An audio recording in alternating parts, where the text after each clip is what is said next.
It was horrible, actually. It was really horrible. I'm still kind of shooken up. Grady Lewis in disbelief after what he witnessed while sitting outside of the Tops Friendly Markets Saturday. I seen the guy go in, Army style, bent over, just shooting at people, and I heard him shooting at people, and then I saw 3 people laying down. Mayor Byron Brown says the 18-year-old white male suspect traveled hours from outside of Buffalo to carry out the deadly shooting at a supermarket the mayor says he worked on bringing to the community. It's one that I patronize from time to time. My family patronizes from time to time. And some of the victims of this shooter's attack are people that all of us standing up here know.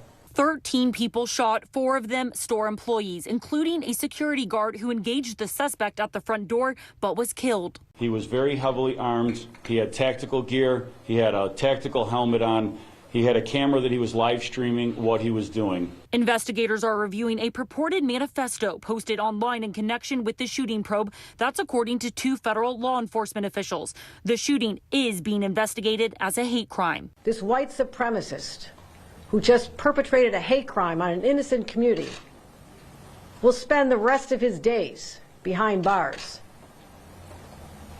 And heaven help him in the next world as well. I'm Cole Higgins reporting.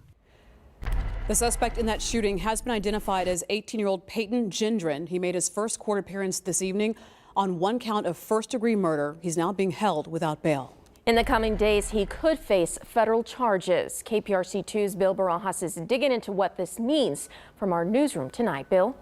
Local NAACP officials are watching and monitoring the situation closely. They tell us that without a doubt, they believe this is a hate crime against the black community in Buffalo. Tonight, we dive into how that is ultimately determined and the punishment it may carry.